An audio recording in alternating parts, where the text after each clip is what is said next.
Last స్టేజ్లో వస్తే కనుక వాళ్ళకి ట్రీట్మెంట్ చేయడానికి మనకు పాసిబుల్ అవుతుందంటారా? సో ట్రీట్మెంట్ ఇప్పుడు ఎలా ఉంటుంది అంటే ప్రాస్టేట్ క్యాన్సర్ అన్నది లాస్ట్ 6 ఏళ్ళు. ఇప్పుడు ఎవరన్నా 4th స్టేజ్లో వచ్చినారు, బోన్స్ అన్నిట్లోకి వెళ్ళినది, నా దగ్గరికి 2015లో వచ్చారు అంటే నేను చెప్పాలి మీకు 3 ఏళ్ళు ఉన్నాయండి అని చెప్తుంటే ట్రీట్మెంట్ ఇవ్వనేమని 3 ఏళ్ళు ఉన్నాయి. ఇప్పుడు అదే పేషెంట్ నా దగ్గర 2023లో వచ్చినారు అంటే యాక్చువల్ వాళ్ళకి 6 నుంచి 7 ఏళ్ళు ఉన్నాయి. సో మేము ఆల్మోస్ట్ డబుల్ అయింది. అంతగానం కొత్త ట్రీట్మెంట్స్ వచ్చినాయి, ఓకే కొత్త ట్రీట్మెంట్స్ వచ్చినాయి అండ్ కొత్త వెరైటీగా వచ్చినాయి. అంటే ఇప్పుడు ఎలా ఉంటాయంటే ఎనీ మెడికల్ ట్రీట్మెంట్ అల్లో వచ్చి యాక్సిస్ ఉంటాయి, అంటే ఆండ్రోజన్ యాక్సిస్ ఉంటుంది, లేదు కీమోథెరపీ యాక్సిస్, అంటే వేరే వేరే రకాలుగా, అంటే మనం స్ట్రైట్ గా పోకుండా ఇట్లా పోవడం అన్నట్టు. But objective is to kill the cancer cell.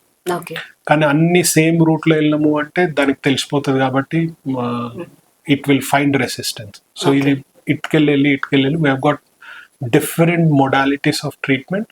దాంతోనే almost life expectancy even in the most advance stage now has doubled. So now we can say 5 to 6 years. Okay sir. అయితే ఇప్పుడు ఇది ప్రజెంట్ హైదరాబాద్లో మీరు రీసెర్చ్ చేసి success అయింది కదా sir, మొత్తం అంతా ఓవరాల్గా ఇండియా అంతా ఇప్పుడు ఇది స్ప్రెడ్ చేసే ఛాన్స్ ఉందా సార్? సో ఇప్పుడు మీతో ఎందుకు మాట్లాడుతున్నాను అంటే దాని కొరకే, so that this is of importance to general public.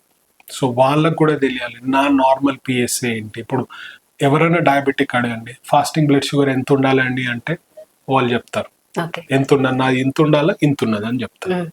అలానే పిఎస్ఏ వాల్యూస్ కూడా అంత చేంజ్ అయినాయి కాబట్టి ఇవి కొత్త వాల్యూస్ ఉన్నాయని చెప్పడం అన్నట్టు ఒకటి. రెండోది to raise awareness that prostate cancer ఎక్కువగా అవుతున్నది. మూడోది ఏమి అంటే ఇప్పుడు ఇన్వెస్టిగేషన్స్ అన్నీ ఇంకా పెరిగినాయి. ఇప్పుడు ముందు ఎలా ఉండేది అంటే ఫస్ట్లో ఇప్పుడు 1990s ఎలా ఉండేది అంటే ఎవరికైనా ప్రాస్టేట్ క్యాన్సర్ ఉన్నదంటే సూదిని ఫింగర్ మీద పెట్టుకొని తీస్తుంటారు. దాని తర్వాత అల్ట్రాసౌండ్ స్కాన్తో తీయడం వచ్చింది, which is trans rectal. So వెనక్కి వెళ్ళి ఎక్కడికి వెళ్ళైతే మోషన్ అయితే అక్కడికి వెళ్ళి అల్ట్రాసౌండ్ స్కాన్ ప్రోబ్ పెట్టి ప్రాస్టేట్ని చూసి సిస్టమాటిక్ బయాప్సీ రైట్ సైడ్ నుంచి 6 లెఫ్ట్ సైడ్ నుంచి 6. ఇప్పుడు కరెంట్లీ ఏమంటే ఇప్పుడు రీసెంట్గా మాకు టెక్నాలజీ వచ్చింది, ఏమంటామా అంటే రియల్ టైమ్ ఫ్యూజన్ అంటే ఎవరికన్నా పిఎస్ఏ ఇప్పుడు కొద్దిగా సిమ్టమ్స్ ఉన్నాయి, పిఎస్ఏ చేయించుకున్నారు, ఎక్కువ ఉన్నది, వాళ్ళకి ఎంఆర్ఐ స్కాన్ చేస్తాం. ఎంఆర్ఐ స్కాన్లో క్యాన్సర్ ఎక్కడుందో గీత గీస్తాం, ఇది క్యాన్సర్ ఇక్కడ నార్మల్ అని చూస్తాం. దాంతో నేను అల్ట్రాసౌండ్ స్కాన్ చేసేప్పుడు అది నాకు కనబడుతుంది, ఎక్కడైతే మార్క్డ్ ఉందో అక్కడ అన్ని కనబడుతుంది. దీంతో ఏమవుతుంది అంటే ఎవరికన్నా క్యాన్సర్ ఉంది అంటే డిటెక్ట్ చేయడం ఈజియర్. రెండోది ఏదైతే చూస్తున్నామో ఆ క్యాన్సర్ దానికే టార్గెట్ చేస్తాను కాబట్టి సైడ్ ఎఫెక్ట్స్ తక్కువ ఉంటాయి. మోర్ ఇంపార్టెంట్ ఏంటంటే ఇండియాలో యాంటీబయాటిక్ రెసిస్టెన్స్ ఎక్కువ. ముందేమంటే మేము మలద్వారం నుంచి వెళ్ళేవాళ్ళం, ఇప్పుడు దీన్ని మేము ట్రాన్స్పెరినియల్ చేస్తాం, అంటే వృషణాలు వెనకాలకి వెళ్ళి చిన్న కట్ చేసి అక్కడికి వెళ్ళి బయాప్సీ తీస్తాం. సో దాంతో especially for India it's important because of the bacterial resistance. దీంతో మనకు first of all real time fusion ఉంది కాబట్టి ఎక్కువ అక్యురసీ ఉంది, ఇన్ఫెక్షన్ రిస్క్ తక్కువ.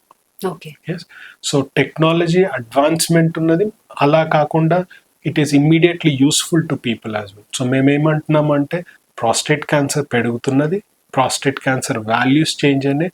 మూడోది technologically also we are equipped to diagnose and treat it.